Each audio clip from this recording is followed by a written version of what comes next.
श्री हरिविजय अध्याय 25. समंतक मण्याची कथा. जांबुवंती व श्रीकृष्ण. सत्यभामा व श्रीकृष्ण यांचा विवाह.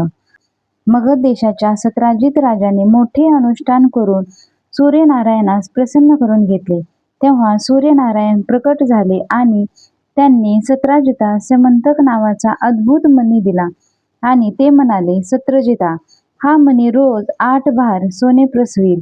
शिवाय हा जवळ असल्यास सर्व व्याधी दूर होतात, सर्प आणि व्याघ्र यांची भीती दूर होते व दुर्भिक्षापासून देशाचे संरक्षण होते.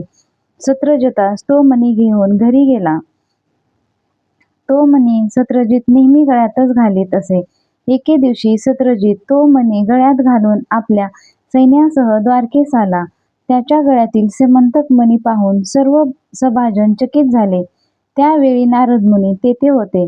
त्यांनी तो मणी श्रीकृष्णास दाखवून ते हळूच म्हणाले, गोपाळ कृष्णा, हा मणी तुम्हासच अधिक शोभेल. तेव्हा कृष्ण म्हणाला, आपण त्याच्याजवळ कसा मागावा?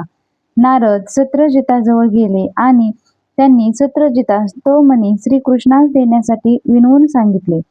त्याबरोबर सत्रजित रागवला आणि रागाने उठून आपले सैन्य घेऊन आपल्या नगरास गेला.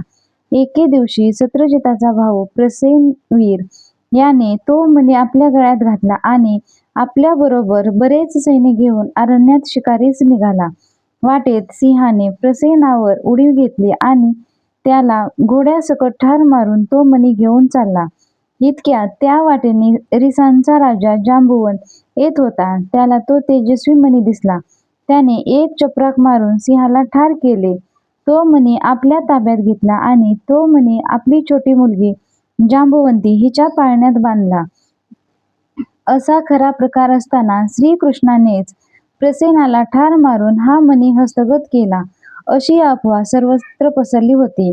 सत्रजिताने श्रीकृष्णाला निरोप पाठविला, माझ्या भावास मारून तुला हवा होता म्हणून समंतक मणी तू घेऊन गेलास, हे कृत्य बरे नाही.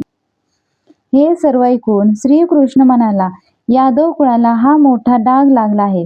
हा तत्काळ धुवून काढला पाहिजे. म्हणून तो बरोबर सर्व सेना घेऊन मण्याचा शोध करण्यास निघाला. तो अनेक मोठी अरण्य धुंडाळीत चालला असता त्यापैकी एका अरण्यात त्याला प्रसेनाचे प्रेत फाडलेले आढळले. त्या प्रेताजवळ सिंहाची पावले आढळली. त्या पावलांचा माग काढीत चालला असता त्यांना सिंहाचे प्रेत मिळाले. श्रीकृष्णाने आपले सैन्य परत पाठविले आणि तो एकटाच त्या विवरात शिरला. विवरात रिसांचे राज्य होते. बरेच आत गेल्यावर त्याला दिसले की जांबुवंत गाढ झोपलेला असून जवळच पाळण्यावर समंतक मणी लावलेला आहे. त्याचे तेज सगळीकडे पडले होते. तो घेण्यासाठी तो पुढे सरकला. इतक्यात जांबुवंतांच्या बायका तेथे आल्या. त्यांनी मदनासारखी अतिसुंदर श्रीकृष्णाची मूर्ती अवलोकन केली आणि त्या म्हणाल्या, हे सुंदर पुरुषा, तुझे रूप मनाला मोह पाडित आहे. तुझा बचाव करण्यासाठी मन ओढ घेत आहे.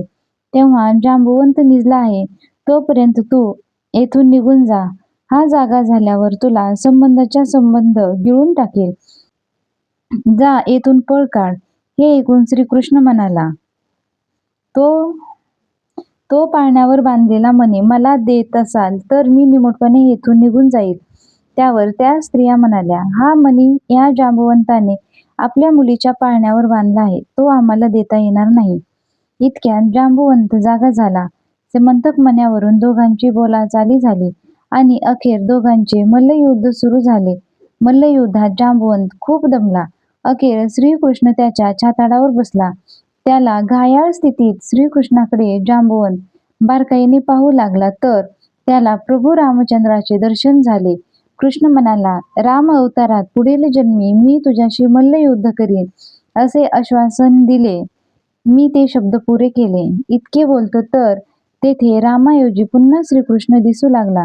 जांबुवंतांनी श्रीकृष्णास आदराने आसनावर बसविले. सर्व कुटुंबियांनी त्याला नमस्कार केला.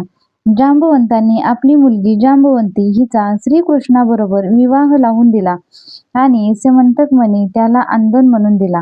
इतक्यात तेथे नारद मुनी आले. तेथे गायन वादनाचा मोठा कार्यक्रम झाला. तो कार्यक्रम ऐकून नारदांचा आपणच काय ते गायक असा झालेला गर्व नाहीसा झाला.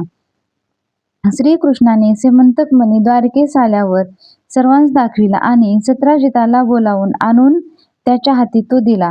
सत्राजित श्रीकृष्णास म्हणाला, देवाधिदेवा द्वारकाधीश, तू माझ्याकरिता खूप मेहनत घेतलीस, झगडलास, तुझे उपकार माझ्याने फिटणार नाहीत.